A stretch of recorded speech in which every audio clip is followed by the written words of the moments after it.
Assalamualaikum warahmatullahi wabarakatuh. Saya di sini akan mengerjakan tugas UAS dari mata kuliah pemrograman mobile lanjut. Nah, di sini saya sudah membuat aplikasi yang berjudul registrasi seminar dan workshop. Nah, di sini saya sudah membuat codingan lengkapnya dari mulai database helper dan lain-lain yang dibutuhkan dalam aplikasi saya. Pertama, di bagian database helper saya akan menjelaskan sedikit. Nah, di bagian pertama ini kita akan membahas komponen yang sangat krusial dalam aplikasi ini, yaitu database helper.java. Kalau diibaratkan aplikasi, kita ini adalah sebuah toko atau kantor, maka database helper ini adalah manajer gudang atau lemari arsip digital. Nah, dia ini berfungsi bertanggung jawab penuh untuk membuat tempat penyimpanan, mencatat data mahasiswa yang mendaftar ataupun mengupdate profil, sampai menyediakan daftar event kampus yang bisa kita lihat nanti.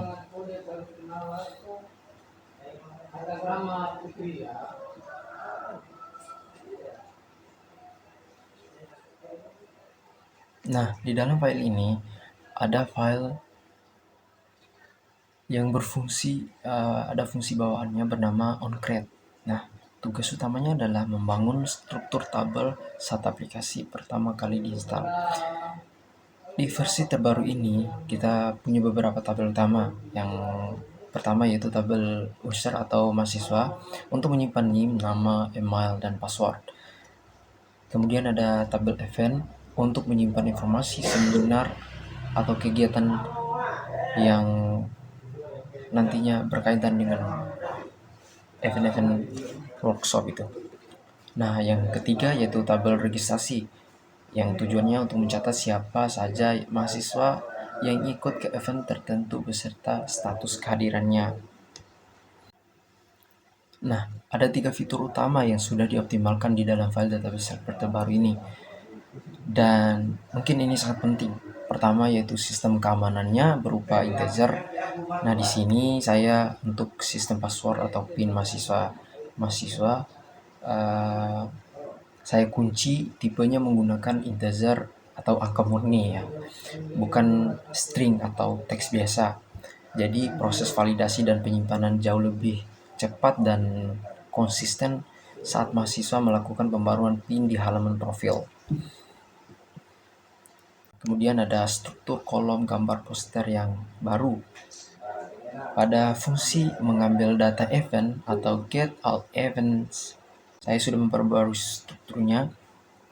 Nama file gambar poster sekarang disimpan secara spesifik di kolom indeks ke-7 ya, bisa kita lihat, yang membuat dashboard kita nanti bisa memanggil gambar poster dari folder drawable secara dinamis dan akurat tanpa salah tukar dengan teks, judul, ataupun pembicara ya.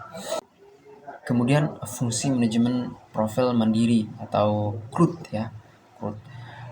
Di dalam file ini juga sudah lengkap tertulis fungsi update user profile dan other user password. Jadi saat mahasiswa menekankan tombol simpan di aplikasi database helper akan langsung mengeksekusi perintah SQL update secara instan dalam penyimpanan lokal SQLite di HP. Nah, mungkin kesimpulan yang bisa saya ambil dari file database helper di sini yaitu aplikasi yang saya buat tidak akan bisa mengingat siapa yang sedang login dan event apa saja yang tersedia setelah data berhasil dikelola dengan aman di gudang penyimpanan ini. Sekarang, bagaimana cara menampilkannya ke layar mahasiswa? Nah, mari kita lihat lanjutannya di bagian berikutnya.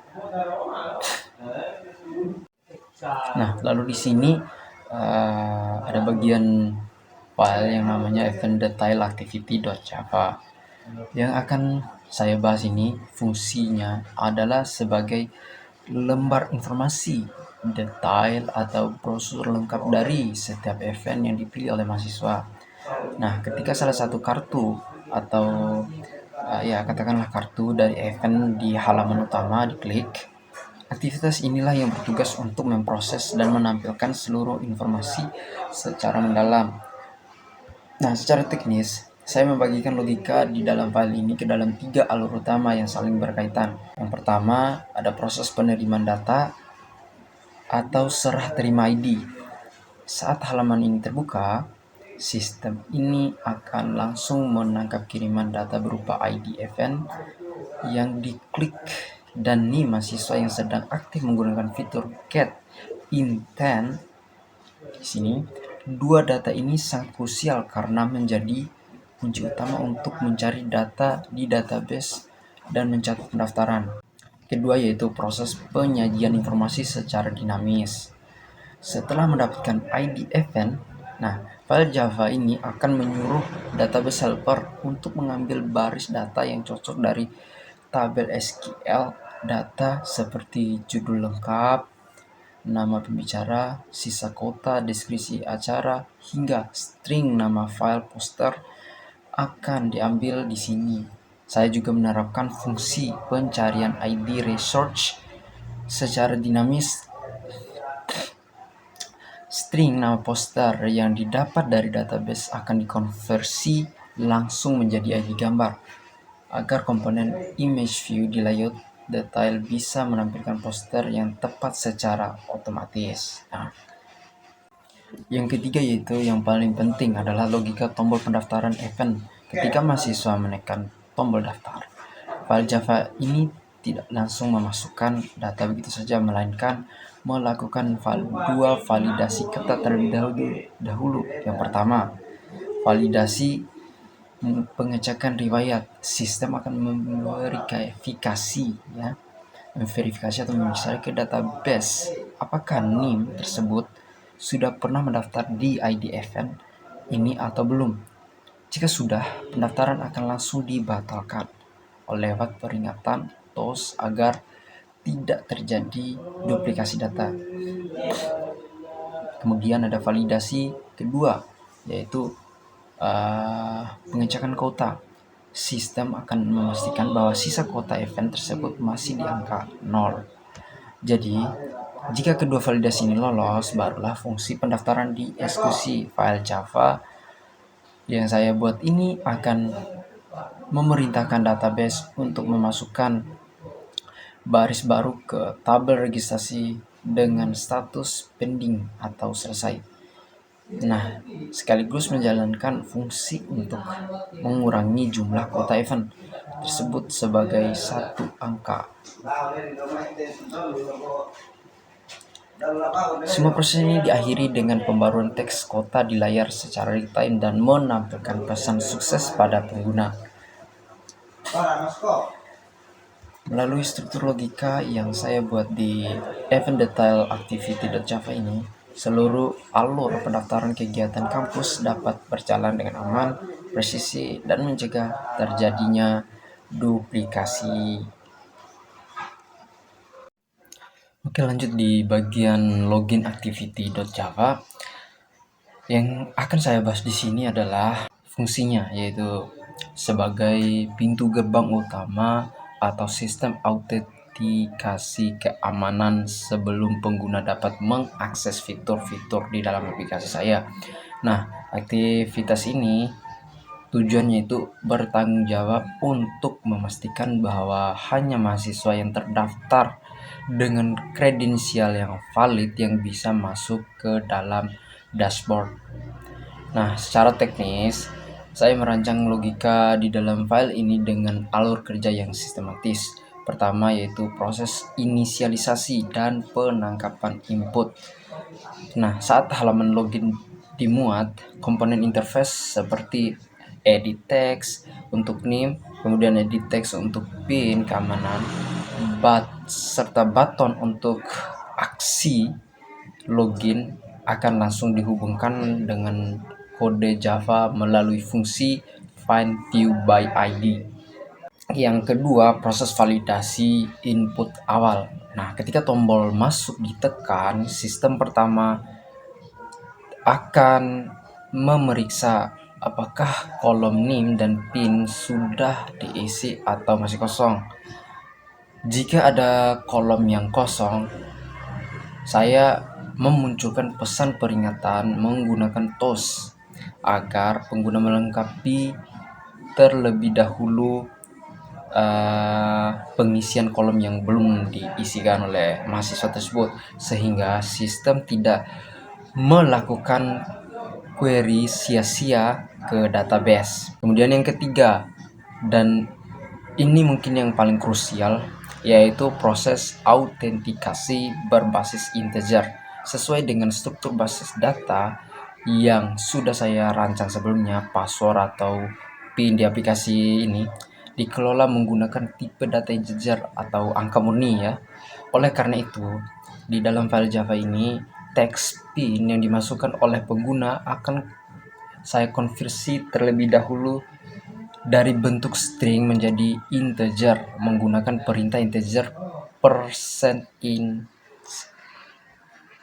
Kemudian yang keempat yaitu pencocokan database dan perpindahan halaman.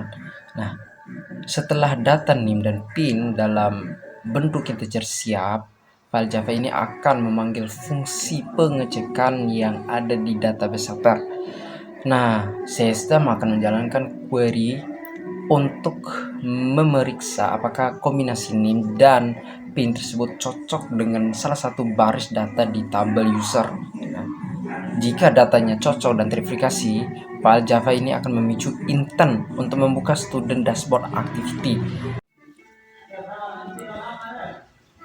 Lalu di bagian sign up activity.java ini, fungsinya adalah sebagai fasilitas bagi mahasiswa baru untuk membuat akun mereka sendiri di dalam sistem. Nah, aktivitas ini bertanggung jawab penuh untuk mengumpulkan data identitas mahasiswa, melakukan validasi, dan mendaftarkan secara resmi ke dalam basis data lokal. Oke. Nah, secara teknis, saya membangun alur logika pendaftaran ini ke dalam beberapa tahapan penting. Yang pertama, yaitu proses penghubungan komponen dan input data. Nah, sama seperti halaman lainnya, saya menggunakan find view by ID untuk menghubungkan kode Java dengan komponen input di layout XML yang meliputi kolom NIM, nama lengkap, alamat email, dan PIN keamanan, serta tombol untuk mengisi aksi daftar. Yang kedua yaitu proses validasi kelengkapan dan keunikan data. Ketika tombol ditekan, file Java ini pertama-tama akan memeriksa apakah semua kolom input sudah terisi. Jika ada yang terlewat, sistem akan menghentikan proses dan memunculkan TOS peringatan. Nah, selain memeriksa kolom yang kosong, saya juga menyisipkan logika untuk mengecek keunikan data. File Java ini akan meminta database helper untuk memeriksa apakah name yang dimasukkan sudah pernah terdaftar atau belum di database. Nah, pengecekan ini sangat penting untuk menghindari adanya dua akun dengan name yang sama. Nah, yang bisa merusak relasi pendaftaran event nantinya. Nah, yang ketiga, penerapan struktur PIN berbasis integer. Mengikuti standarisasi keamanan database yang sudah saya tetapkan, kolom PIN di sini wajib berupa angka. Oleh karena itu, di dalam sign up activity.java ini, saya mengonversi input PIN dari tipe string menjadi integer murni menggunakan fungsi integer %int. Nah, yang keempat yaitu keamanan penyimpanan ke SQLite dan pengalian halaman. Jika semua validasi di atas terpenuhi, file Java ini akan memanggil fungsi insert yang ada di database helper dengan mengirimkan parameter NIM, nama, email, dan PIN yang sudah berbentuk integer ketika database memberikan respon bahwa data tersebut berhasil disimpan. Nah, saya memunculkan pesan atau TOS ya. Nah, lalu menggunakan intent untuk menutup halaman pendaftaran ini dan mengarahkan kembali mahasiswa ke halaman login activity. Nah, agar mereka bisa mencoba login menggunakan akun yang baru saja mereka buat. Nah, melalui perancangan logika di signup-activity.java ini, saya memastikan bahwa proses pembuatan akun mahasiswa baru dapat berjalan dengan teratur.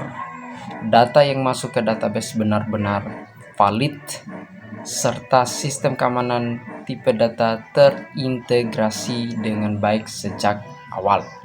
Perlu diketahui terlebih dahulu, di codingan ini memang ada terlihat seperti error, tapi sebenarnya ini cuman belum dibuild terus clean project aja, tapi aplikasinya tetap berjalan lancar, nggak ada error sama sekali. Nah, oke, di sini akan saya coba jalankan untuk aplikasinya. Oke, saya akan mendaftar terlebih dahulu. Di sini saya menggunakan NIM teman saya 2021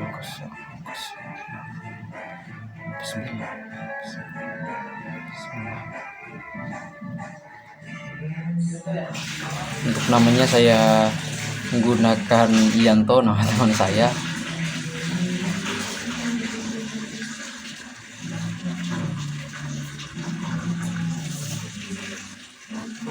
Untuk program studinya tentu saja teknologi informasi.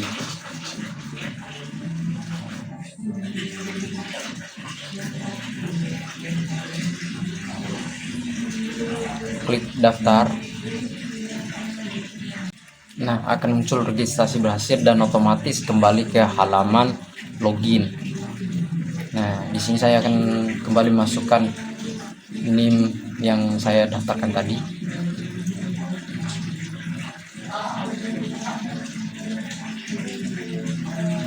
Masuk, ada notifikasi ini berhasil.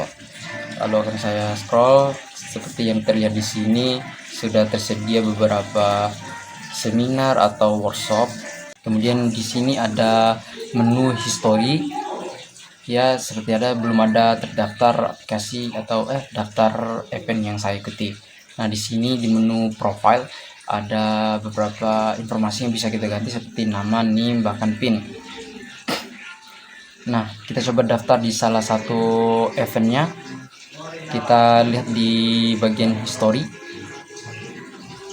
Nah, di sini tertulis belum hadir. Nah, gimana caranya agar tulisannya itu jadi hadir atau selesai? Nah, tapi sebelumnya kita coba ganti dulu apakah berfungsi di halaman profil ini untuk mengganti atau memperbarui PIN. Kita coba ganti dengan PIN baru. Ganti. Kita login ulang. Nah, login ini saya akan menggunakan role admin atau di dashboard admin. Saya sebagai adminnya. Satu aplikasi saya ini bisa memuat 2 admin. Nah, untuk adminnya ini password, kita klik masuk. Nah, langsung terlihat ada peserta yang daftar atau mahasiswa. Kita konfirmasi. Nah, kita login ulang lagi ke mahasiswanya tadi.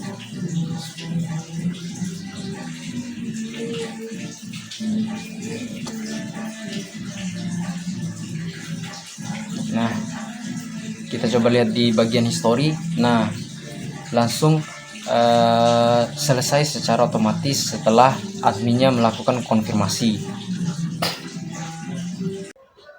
Mungkin segitu saja penjelasan saya untuk aplikasi yang telah saya buat ini. Terima kasih untuk Bapak Muhammad Azhar MCom selaku dosen dari mata kuliah pemrograman mobile lanjut ini. Saya ucapkan terima kasih dan maaf jika ada kekurangan di dalam video saya. Assalamualaikum warahmatullahi wabarakatuh.